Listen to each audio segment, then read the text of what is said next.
অবরুদ্ধ নিশীথ লিখেছেন তেজস্মিতা মুর্তজা। আজকে রয়েছে ৬৩তম পর্ব। গল্প পাঠে আছি আমি তারিফ। লুঙ্গির নিচে একটা আন্ডারপ্যান্ট পরা দরকার, কিন্তু জয়ামির জীবনে আন্ডারপ্যান্ট কেনেনি। হামজা থাকতে সে আন্ডারপ্যান্ট কিনবে কেন? রাত 12:30টার মতো বাজে। হামজা কিছু কাগজপাতি দেখছিল। কোয়েল পাশে বসে এটা ওটা নাড়ছে আর ঝগড়া করছে হামজার সাথে। আজকাল হামজা তাকে বেশ সময় দেয়। হামজার সাথে কোয়েলের মিষ্টি সম্পর্ক ছিল, তেতো সম্পর্ক ছিল জয়ের সাথে। বলাই বাহুল্য, জয়ের সাথে মিষ্টি সম্পর্ক করা যায় না। সাহেব, হামজা মাথা তুলে বলল, আপনার জাইঙ্গাটা খোলেন তো ভাই, তাড়াতাড়ি করেন। হামজা গম্ভীর মুখে তাকালো। মাল খেয়েছিস? তার তোর কেটে গেছে মাথার? তার কাটা ঠিক, তবে মাল খাই নাই, ফিরে এসে খাবো। এখন খালি আপনার জাইঙ্গাটা দরকার, ধার দেন, ফিরে এসে ফেরত দিচ্ছি। হামজা ধূপ করে একটা লাথি মারল ঠ্যাঙের উপর। ল্যাং খেয়ে পড়ে গিয়ে আবার উঠে জয় তাড়া দিল, খোলো ভাই, জলদি খোলো, লুঙ্গির নিচে জাইঙ্গা না পড়লে বেজ্জতি হবার চান্স থাকে রাস্তাঘাটে। কোয়েল বলল, তুমি কোথায় যাবে জয়? সেদিন আমাকে নাওনি, আমি যাব, কবরে যাব। চল যাই, মিডনাইট ডেটিং সেরে আসি। কবরে কি দোলনা আছে? আমি দোলনায় উঠবো। আছে, সেই সাথে তোর আব্বাও আছে, সকাল বেকাল দুলতেছে ওইখানে। চল বেইমান, সাক্ষাৎ করে চা পানি খেয়ে আসি, মজ্জায় মজা ওইখানে। কোয়েল কান্না জুড়ে দিল। সে কবরে যাবে, বাবার সাথে দেখা করতে যাবে। তুলি এসে ঝাড়া মেরে মেয়েকে নিয়ে বলল, বেলেহাজ কেন তুই এত? ধর্ম আর সৃষ্টিকর্তাকে একটু ভয় কর। জয় মুখ বিকৃত করল। সৃষ্টিকর্তা? কিসের সৃষ্টিকর্তা? আমার তো কোনো সৃষ্টিকর্তা নেই। There is no god, fucking only I am my own god and creator, otherwise no one in the sky. Tuli গর্জে উঠল, চুপ নাস্তিক, বাজে কথা না বলে বের হতো। তোর কথা শুনলে গা জ্বলে আমার। তোর মতো শয়তানের আবার সৃষ্টিকর্তা কি? তুই তো বহিষ্কৃত। জয় হো হো করে হাসল। তুলি দাঁত খিচে বলল, তোর সৃষ্টিকর্তা নেই না? তোদের থাকলে থাকবে হয়তো, কিন্তু মূলত ওসব কিছুই থিওরিটিক্যালি আর প্র্যাকটিক্যালি কোনোভাবেই নেই। নয়তো মানুষ এত ডাকে, হা হা হা। No has any religion or creator in the whole universe. Sweetheart, ওসব আল্লাহ বিলে কিছু হয় না। চুপ কর জয়। এই যদি তোর সৃষ্টিকর্তা না থাকে, তোকে পয়দা কে করছে? নিজে নিজে এত বড় ধামড়া শয়তান হয়েছিস? তুই নিজে নিজে জন্মেছিস? জয় হাসল, তুই তো রেগে যাচ্ছিস। আমাকে জন্মেছে আমার বাপ মা, এ পর্যন্ত ওদের দায় শেষ। এরপর বাকিটা তোর ওই পয়দা বল আর এত বড় ধামড়া হওয়া বল, ওটার ক্রেডিট আমার যায়, আমার এবং আমার জয় আমিরের।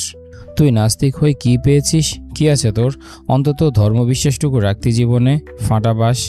তোরা আস্তিক হয়ে কারবাল লড়ছিস, তোর কি আছে? তুই নাস্তিক হয়ে তো কিছু পাসনি, আমার বিশ্বাসও নাই, পাওয়াও নাই। সিম্পল হিসেব বুঝো না, শালির মেয়ে। অথচ তোরা বিশ্বাস রেখেও পাস না কিছু, তোদের সেই আল্লাহর কাছে। এটা দুঃখজনক। আমি কারো উপাসনা করি না এবং কারো কাছে আবেদনও না, কোনো কিছুর জন্যই না। Joy Amir is the ultimate. Tuli Rakhi কিছু বলতে পারল না। জয় হাসল। He has no owner, he is the owner dear. তুলির মানসিক অবস্থা কেমন যেন হয়ে গেছে। দিনের পর দিন বোবার মতো চুপ থাকে, আর যদি কিছু বলেও সেটাতে শুধু ক্ষিপ্ততা ছাড়া কিছু থাকে না। মানসিক বিপর্যস্ত হয়ে গেছে পুরো। রিমি কতদিন ওকে তাহাজ্জুদ নামাজ পড়ে কাঁদতে দেখেছে সেসবের পর। তুলি এবার চিৎকার করে কিছু বলতে যাচ্ছিল। হামজা দারাজ গলায় ধমকে উঠল। পুরো বাড়ি ঠিক ঝড়ের আগের নীরবতার মতো থমকে উঠল। রিমি দৌড়ে বেরিয়ে এলো। অন্তু ঘরের দরজায় দাঁড়ালো। সিঁড়িঘর থেকে কবির ভেতরে এসে দাঁড়ালো। তুলি পা ঝাড়া বেড়ে মেয়েকে নিয়ে রুমে চলে গেল। জয় দীর্ঘশ্বাস ফেলল। ভাবি, একটা ফ্রেশ ঝাঙ্গা এনে দেন তো। শালার ঝাঙ্গার ধার করতে এসে কেলেঙ্কারি হয়ে গেল।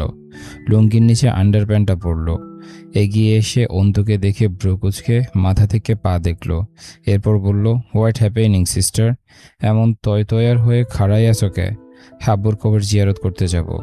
হামজা এসে দাঁড়ালো। জয়, তুই কবিরকে নিয়ে বেরিয়ে যা। অন্তু গলায় জোর দিয়ে বলল, আমি যাব। হামজা শান্ত স্বরে জয়কে বলল, যা যা, দেরি হচ্ছে তোদের। মেয়র সাহেব। হামজা তাকালো।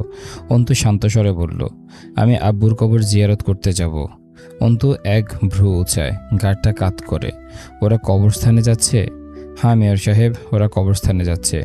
গলাটা ভরাট হয়ে এলো হামজার। তাতে কি? কিছু না তো, আমি সঙ্গে যেতে চাই। হামজা হাসল। আমি চাই না। অন্তু আগের চেয়ে নিচু গলায় বলল, আর এজন্য হলেও আমি চাই মেয়র সাহেব, অন্তত পলাশ আজগরের ধরহীন মাথাটা দাফন হবার সময় সেই স্থানের খুব কাছাকাছি থাকার জন্য হলেও যেতে চাই। ওর শেষকৃত্যের সহযাত্রী হতে চাই। আবদারটুকু পূরণ করুন মেয়র সাহেব, আপনি তো জনদরদী সেবক। দুজনের দুর্বোধ্য এক দৃষ্টি বিনিময় হলো। সে দুই জোড়া চোখে আগুন জ্বলছে, ভিন্ন সে আগুনের জ্বালানি।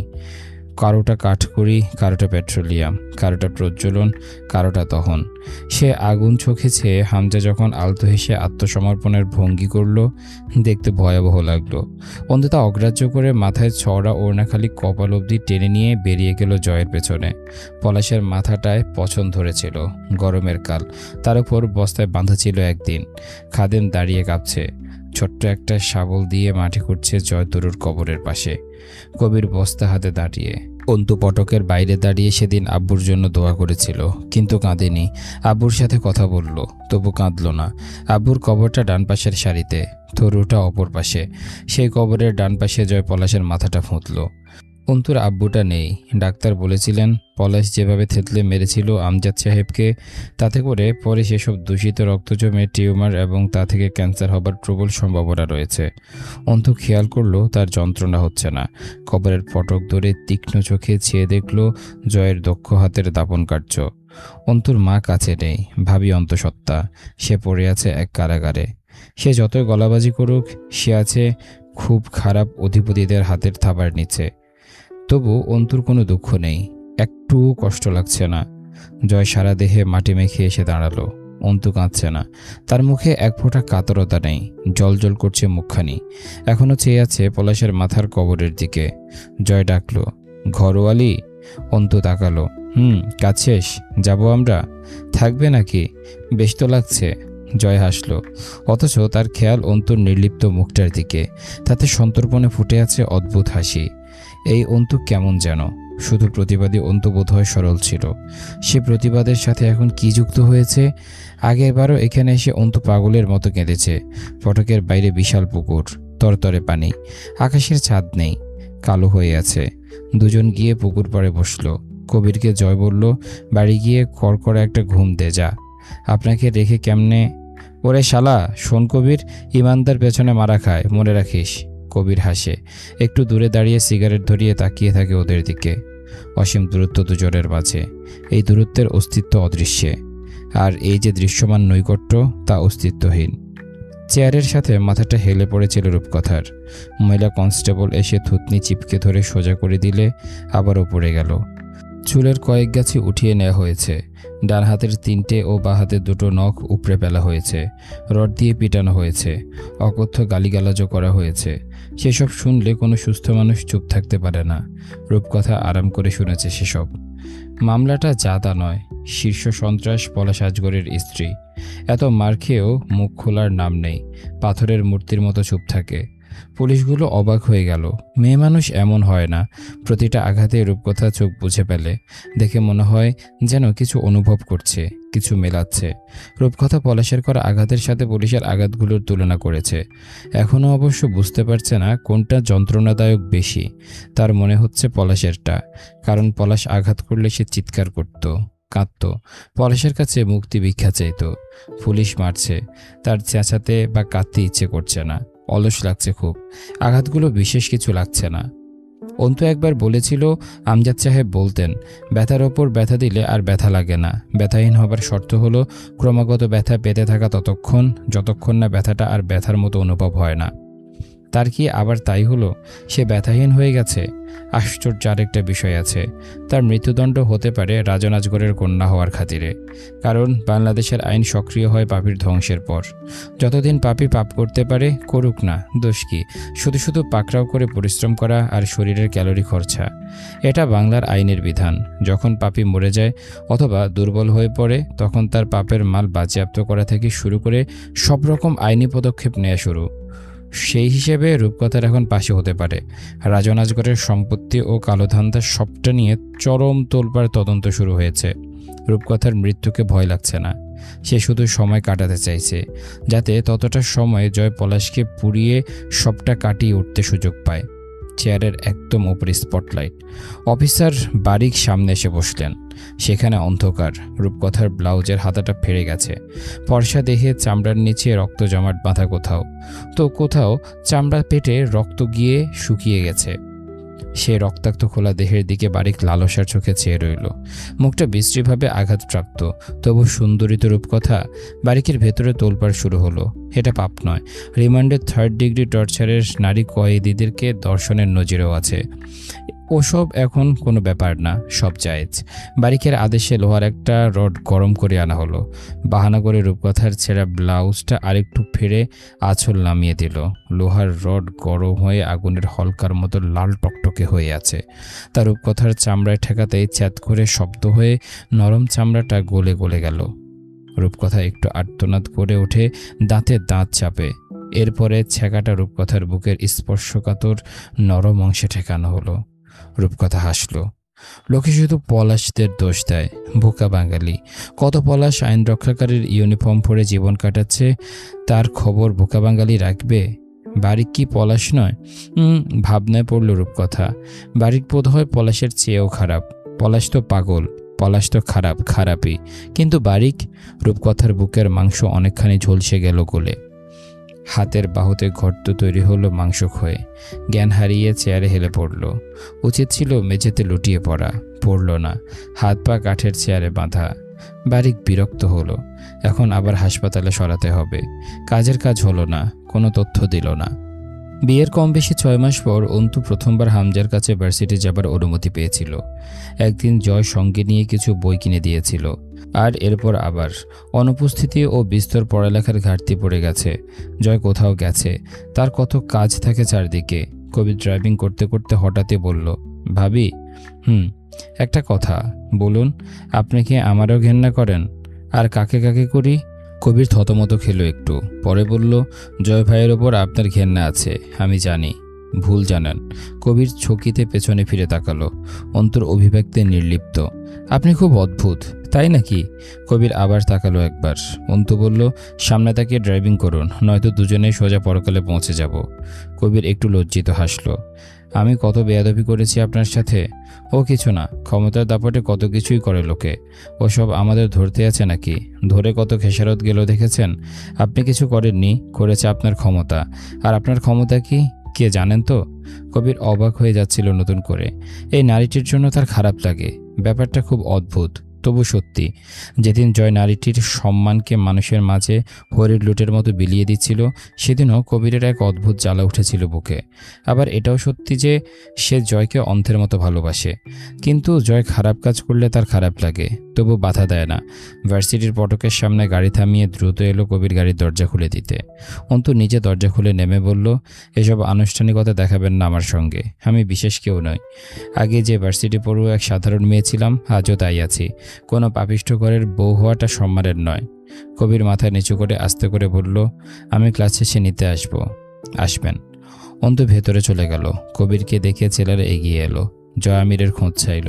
কবির তাকিয়ে দেখল অন্তুকে। পরাগের সামনে 4 জন কর্মকর্তা বসা, 2 জন কনস্টেবল দাঁড়িয়ে আছে। আজিম মালিকা জিজ্ঞেস করলেন, আপনার ভাইয়ের প্ল্যান কি ছিল? আউটডোর। দেশের বাইরে আছে? না, প্ল্যান ছিল তাই। তাহলে এখন বেঁচে নেই হয়তো। একে অপরের দিকে তাকালো। বেঁচে নেই মানে মরে গেছে? ইয়ার্কি মারছেন? পরাগ হাসল। রিমান্ডে বসে কেউ ইয়ার্কি মারে না। ওকে মেরেছে কে? তা তো বলতে পারি না। পারেন না? পারবেন। কত না পারা হয়ে যায় এখানে। পরাগ চুপ রইল। তাহলে এটা কিভাবে বলতে পারেন বেঁচে নেই? না থাকারই কথা। আপনি শিওর? ওই রকমই, হাসল কর্মকর্তারা। আজিম অদ্ভুতভাবে মাথা দোলালেন। মানুষ যে কোনো বিষয়ে 2 শর্তে নিশ্চিত থাকে। 1, সে ঘটনাটা নিজ চোখে দেখলে। 2, কাজটা সে নিজে করলে। পরাগ নির্বিকার বসে রইল। আজিম হাসল। আপনার ক্ষেত্রে প্রথমটা হবার চান্স নেই, কারণ আপনি সেরা থেকে আমাদের হেফাজতে। হাত থেকে রক্ত পড়া অবস্থায় আপনাকে আটক করা হয়েছে। এখন বাকি থাকে দ্বিতীয়টা। পলাশ আজগরকে আমি মেরেছি, সেটা তো আপনি বলবেন আমাদের। না, তা বলবো না। কেন? মিথ্যাচার হবে। উঠে দাঁড়ালেন আজিম। নাটক পছন্দ না আমাদের। হেয়ালি সোনার চাকরি করি না আমরা। পরাগ হাসল। এমন আরও কত কিছুই করেন, সেসবের চাকরি করেন না আপনারা, বরং সেসব চাকরির দায়িত্বের বিরোধ। এটাও শুনুন না হয়। ভালোই তো। পরাগের ঘাড় বরাবর একটা বুটের লাথি পড়ল। মনে হলো গলার কোনো শিরা বুঝি ছিঁড়ে গেছে। চোখ অন্ধকার হয়ে এলো। যা জিজ্ঞেস করা হয়েছে তার জবাব দে বাইঞ্চোদ। পরাগ অল্প হাসলো, দাঁত নড়ে গেছে কয়েকটা। মাড়িপেটে নোনতা রক্তের গাল ভরা। গিলতেও ঘেন্না লাগছে, তবু গিলে ফেলে হাসলো। ওকে মারার কারণ ছিল আমার কাছে, তবে আমার থেকেও বেশি জোরালো কারণ থাকা মানুষের অভাব নেই পলাশের। তাই আমার চান্সটা মিস গেল। ঘরের শত্রু বিভীষণ, তোর মতো ছোট ভাইয়েরা কি জন্মায় রাবণদের পেছনে আঙ্গুল দেবার জন্য রে? হাসলো ওরা। পরাগ মাথা নিচু করে আলতো হাসলো। তা দেখা গেলেও না। থু করে থুতু ফেললো। থুতুর সাথে রক্তের ভাগ বেশি। চুল মুঠো করে ধরে মুখ তুলল অফিসার। ঘাড়টা মট করে উঠল পরাগের। অফিসার বলল, চান্স মিস যায়নি। হয়তো তুই হাতে মারিসনি, কিন্তু মার্ডারারকে সার্বিক সহায়তা তো করতে পারিস। কে মেরেছে তার নাম বল। যে মেরেছে সেই সেদিন পলাশকে উদ্ধার করেছে। এখন বুঝতে পারছি, সেদিন ওগুলো পলাশের লোক ছিল না, ওরই শিকারী ছিল। আমি নিশ্চিত এমনই হয়েছে। পরাগ মনে মনে প্রশংসা করল কর্মকর্তার আন্দাজ ও বুদ্ধির। তবু আফসোস, এইরকম বুদ্ধি জায়গা মতো প্রয়োগ করে না। পরাগকে চুপ থাকতে দেখে হতাশ শ্বাস ফেলে ক্লান্ত হয়ে বলল অফিসার। প্লাস তুলে নিয়ে পরাগের ডান হাতের তর্জনী আঙ্গুলে ঠেকিয়ে বলল, বলে দে, টর্চার করার বিশেষ শখ নেই আমাদের। সেদিন দুজন কর্মকর্তার স্পটে মৃত্যু হয়েছে। শুধু নামটা বল, ধরে গরম তেলে ভাজবো ওই বাস্টার্ডের বডিটারে। পরাগ চুপ। নখের মাথায় প্লাস বাঁধিয়ে একটানে নখটা তুলে আনলো আঙ্গুলের মাথা থেকে। আর্তনাদ করে উঠল পরাগ। শরীরটা বেঁকে এলো। এর চেয়ে মরণ ভালো। শরীরের যন্ত্রণায় মাথাটা ঝিমিয়ে আসছে। তার মাটাকে পলাশ কোথায় যেন লুকিয়েছে। ভয় ছিল পুলিশের কাছে সব গটগটিয়ে বলে দেবে। পরাগের চোখের সামনে ভেসে উঠল সালমার মুখটা। সে মাকে ভালোবাসে খুব এমন নয়, তবে মা তাকে ভালোবাসে। যখন পরাগ মুস্তাকিন বনেছিল তখন রোজ কল করে খবর নিত, ঢাকায় থাকতেও তাই। সে যখন পলাশের পাপের দায় জেল খেটেছে, সালমান অনুরোধে রাজনাজগর জামিন করেছিল পরাগের। অফিসার বলল, যা, তুই মনে মনে তার নামটা নে, আমি শুনে নিচ্ছি। বল, উচ্চারণ কর তো একবার। কর দেখে তোর মনের কথা শুনতে পাই কিনা। পরাগ চোখ বুজে অল্প হাসে, মনে মনে বারবার উচ্চারণ করে, জয় আমির হামজা, জয় আমির, জয় আমির হামজা, হামজা হামজা। অফিসার এবার নতুন পদ্ধতি অবলম্বন করলো। আলপিন দিয়ে পরাগের নখের ভেতর এলোমেলো খোঁচা দিতে লাগলো। নখের নিচের মাংসের স্বাদ থেকে আলাদা হয়ে উঠেছিল নখগুলো। রক্তে ভরে উঠল হাতটা পরাগের। এতে সে অজ্ঞান হবে না বোধ হয়, মরবে না, তবে প্রতি মুহূর্তে মরবে। নাম বল। পরাগ নিশ্চুপ। পরাগকে সেলের ছাদের হ্যাঙ্গারে উল্টো করে ঝুলিয়ে দেওয়া হলো।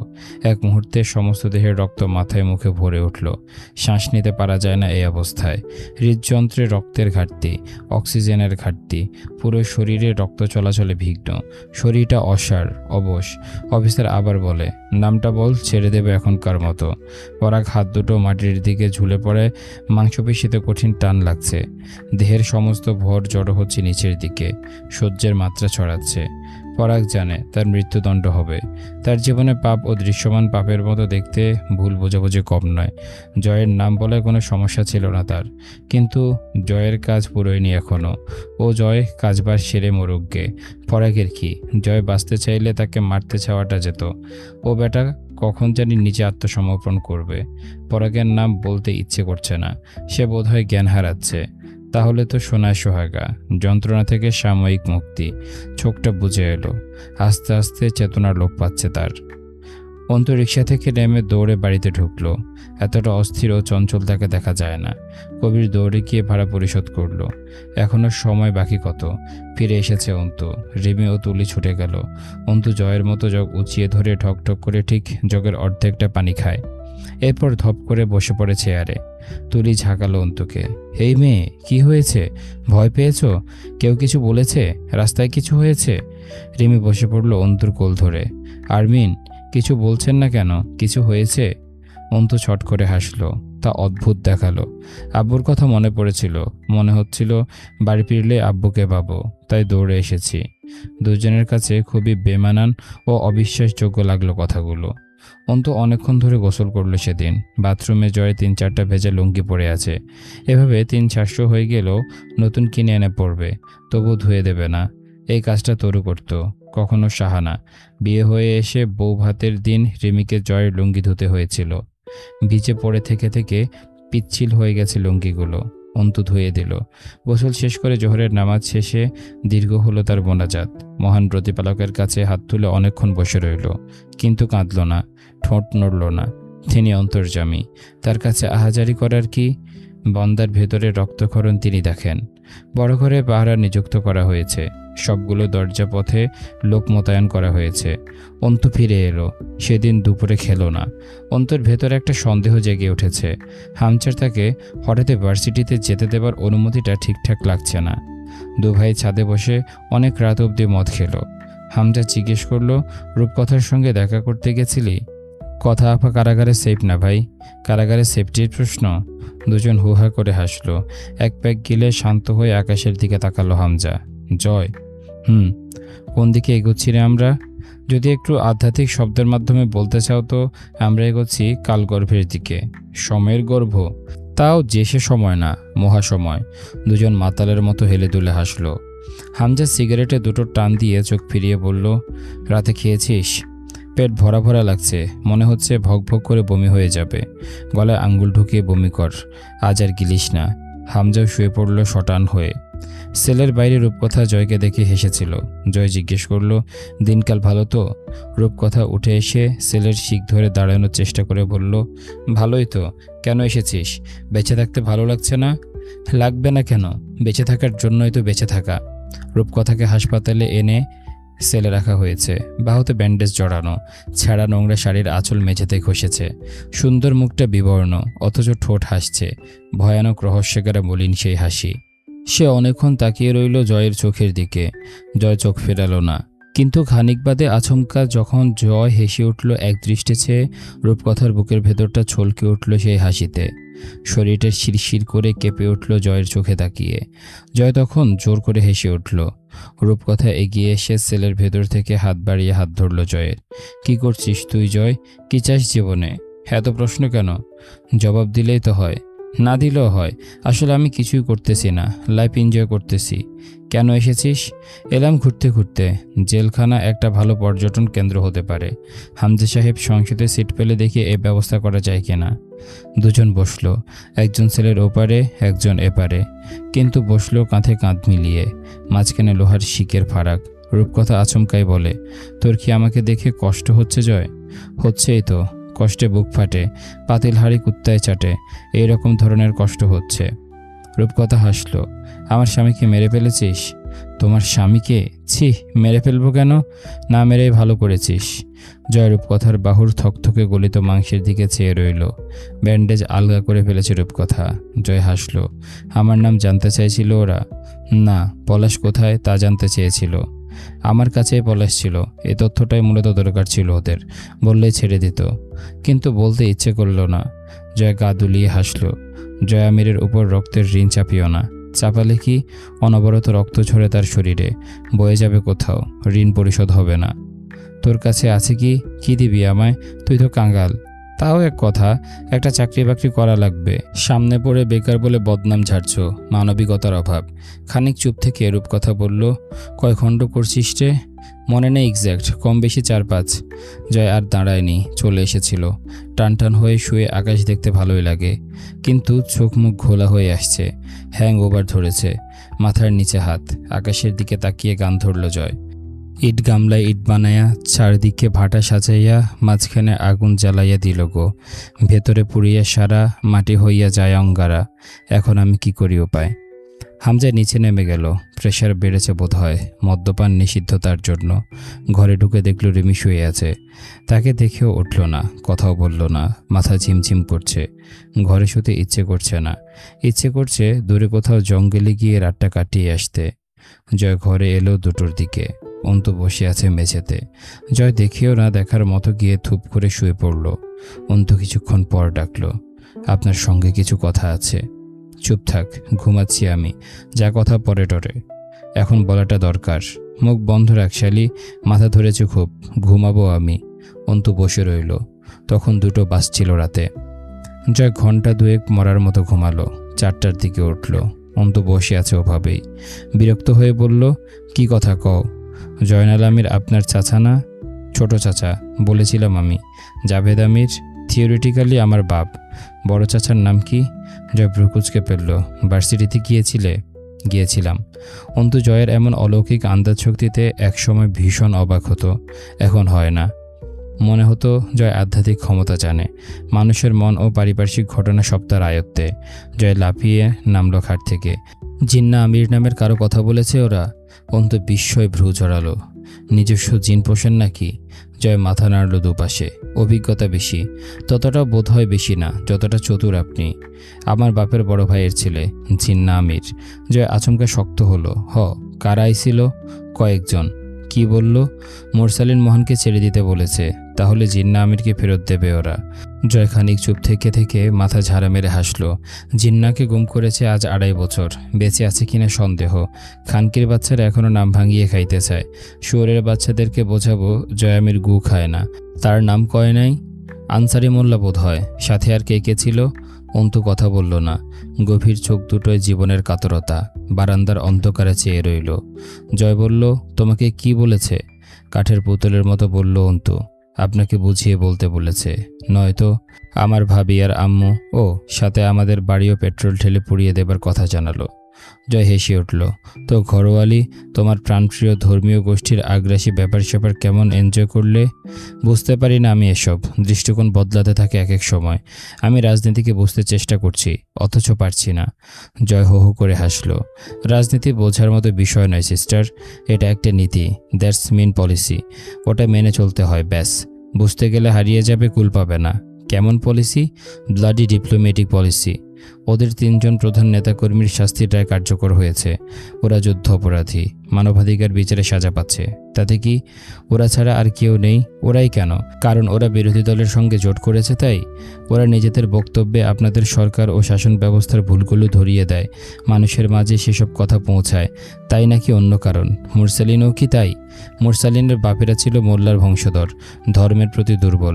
কিন্তু ও মূলত বিরোধী দলের চামচা, আবার ধর্মীয় দলের ওপরও ব্যাপক টান। সে হিসেবে চামচা তো আপনিও। জয় তাকিয়ে রইল। অন্তু হাসল। ক্ষমতাসীনদের পেছনে লেজ নাড়ানো ঘাড়ো চামচামি। ওরা বরং হিম্মতদার, যারা ক্ষমতা না থাকা সত্ত্বেও লড়ছে। 2014-তে যেটুকু লাফিয়েছে, আর 2015-এর শুরুতে 3-4 মাস যা আগুন জ্বালানোর অবরোধ করেছে, এরপর তো ওরা ডাউন। ঘরোয়ালি, তুমি হিজড়াদের সঙ্গ দিচ্ছ। ওরা মনে ভূত সব।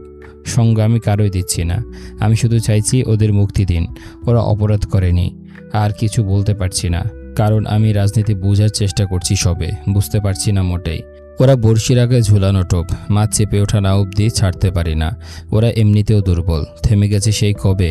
তবু এখনও ওদের দলের লোক দেদারসে কারাগারে যাচ্ছে, মামলা খাচ্ছে। আর কত? অন্তত বাচ্চাগুলোকে মুক্তি দিন। জয় মেঝের উপর টান হয়ে শুয়ে পড়ল। অন্তু খাটের সাথে হেলান দিয়ে বসে বলল, কেন করছেন এসব বলুন তো? জয় কিছুক্ষণ চোখ বুজে শুয়ে রইল। ফজরের আজান শেষ হলো। ওরা যুদ্ধ অপরাধী, মানবাধিকার বিরোধী কর্মকাণ্ড করা জঙ্গি গোষ্ঠী, যারা মুক্তিযুদ্ধের বিপক্ষে আর পাকিস্তানিদের পক্ষে কাজ করেছে সে সময়। একজন রাজনৈতিক কর্মী হিসেবে ওদের ঘেন্না করাটা নিয়ম।